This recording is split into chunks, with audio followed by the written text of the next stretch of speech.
అదే RTV app వార్తల్ని క్షణాల్లో చదివే అవకాశం ఉంటుంది. ఒక న్యూస్ పేపర్, ఒక టెలివిజన్ ఛానల్ మీ చేతుల్లో ఎప్పుడూ ఉంటాయి.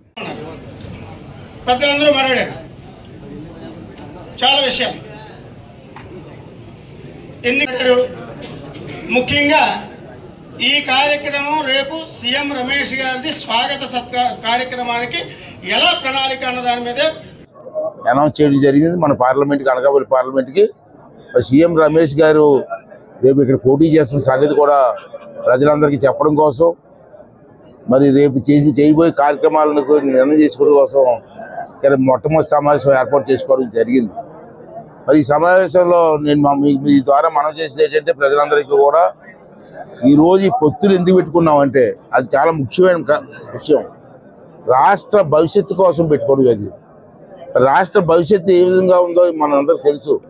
ఒక మూర్ఖుడు, పనికిమాలినటువంటి సన్నాసి ఈ ముఖ్యమంత్రి పరిపాలన చేయడం చేతకాక ఈ రాష్ట్రంలో ఉన్నటువంటి అన్ని వ్యవస్థల్ని సర్వనాశనం చేసి, రాష్ట్రాన్ని అప్పుల పాలు చేసి, మన పిల్లల భవిష్యత్తు లేకుండా చేసి సంగతి మన కళ్ళారా చూసాం. రాష్ట్రం అప్పుల పాలు అయిపోయింది, అభివృద్ధి లేదు.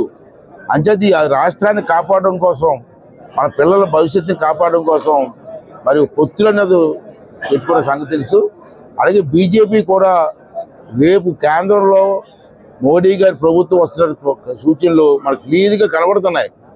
అండ్ మరి పాడైపోయిన రాష్ట్రాన్ని, నష్టపోయిన రాష్ట్రాన్ని బాగు చేసుకోవాలంటే కేంద్ర ప్రభుత్వం సహాయం చాలా అవసరం మనకి ఈ రోజుల్లో. అంటే తప్పనిసరిగా పరిస్థితుల్లో అందరం కలిసి పోటీ చేసి ఈ రాష్ట్రాన్ని అభివృద్ధి చేయడం కోసం మేము నిర్ణయం తీసుకోవడం జరిగింది. దాంట్లో భాగంగా రమేష్ గారికి కేటాయించారు ఈ సీటు. అంటే రమేష్ గారు ఒక అనుభవం ఉన్న వ్యక్తి, మీ అందరికీ తెలిసిన విషయం. పూర్వం మాతో పాటు రాజకీయాలకు వచ్చారు, రాజకీయాలు చేసుకున్నారు, ఎంపీలు చేశారు, రాజ్యసభ ఎంపీలు కూడా అనుభవం ఉన్న వ్యక్తి. రేపు ఎంపీగా గెలిస్తే వారి సహకారంతో,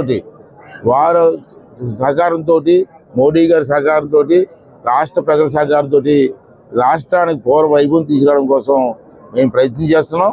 ఈ ప్రయత్నంలో ప్రజలందరూ కూడా మా తాలూకు పొత్తును మీరు అర్థం చేసుకొని, మా తాలూకు ఆలోచన విధానాన్ని మీరు అర్థం చేసుకొని ఈ రాష్ట్ర భవిష్యత్తు కోసం అన్ని వర్గాల ప్రజలు కూడా మా ఉమ్మడి అభ్యర్థి అయినటువంటి రమేష్ గారిని, అలాగే మా క్యాండిడేట్లందరినీ కూడా గెలిపించి ఈ రాష్ట్రంలో పూర్వ వైభవం తీసుకురావాలని చెప్పి ఈ ప్రెస్ ద్వారా ప్రజలందరినీ కూడా మనస్ఫూర్తిగా కోరుకున్నాను.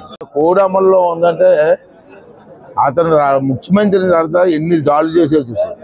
ఎస్సీల మీద కానీ, బీసీల మీద కానీ, ఎస్టీల మీద కానీ అలా దాడులు చూసాం. ఎన్నికల కోడ్ అనౌన్స్ చేసిన తర్వాత కూడా దాడులు చేస్తాడంటే వీడు ఎంత మూర్ఖుడో మనకు అర్థమవుతుంది. అంటే ఎన్నికల కమిషన్ మనస్ఫూర్తి కోరుకున్నాను. ఇక్కడ రాష్ట్రంలో పోలీసు వ్యవస్థ మీద నాకైతే నమ్మకం లేదు. పోలీసు వ్యవస్థ కూడా చాలా దౌర్భాగ్య స్థితిలో ఉంది. ముఖ్యమంత్రి గారు కళ్ళెదుట ఘోరాలు జరుగుతున్న, పోలీసు కళ్ళెదుట ఘోరాలు జరుగుతున్న పట్టించుకోలేని పరిస్థితులు రాష్ట్రం ఉంది. అది ఎన్నికల కమిషన్ అని కోరుకున్నాను. ఈ రాష్ట్రంలో ఉన్నటువంటి ఎవరైతే ఈ పోలీస్ అధికారులు వాళ్ళు తొత్తులుగా ఉన్నారో, ఐఏఎస్ ఆఫీసర్లు ఎవరైతే తొత్తుకున్నారో వాళ్ళందరినీ కూడా ఎన్నికల నిధులని తప్పించి మంచి వాళ్ళని, న్యాయంగా డెసిషన్ తీసుకున్న వాళ్ళని ఎన్నికల్లో భాగస్వామ్యం చేయండి, న్యాయపరంగా ఎన్నికలు జరిపించండి. ఇది పద్ధతి కాదు. ఎన్నికల సమయంలో ఓట్లు స్వేచ్ఛగా వెళ్ళి ఓటేసే అవకాశం కావాలి. దానికి ఎన్నికల కమిషన్ సహకరించాలి. అవసరమైతే ఇతర రాష్ట్రాల నుంచి ఆఫీసులు తీసుకుని చెయ్యని తప్పించి ఈ మూర్ఖుడి పరిపాలనలో న్యాయం జరగడం కోసం అందరూ కూడా పరిపాలన చేయాలని సహకరించాలని చెప్పి ఎన్నికల కమిషన్ వారిని కూడా కోరుకుంటున్నాను. మరిన్ని వీడియోస్ కోసం ఛానల్ ని సబ్స్క్రైబ్ చేయండి. లేటెస్ట్ అప్డేట్స్ కోసం వాట్సాప్ ఛానల్ ని ఫాలో చేయండి. అండ్ లింక్ డిస్క్రిప్షన్ లో ఉంది.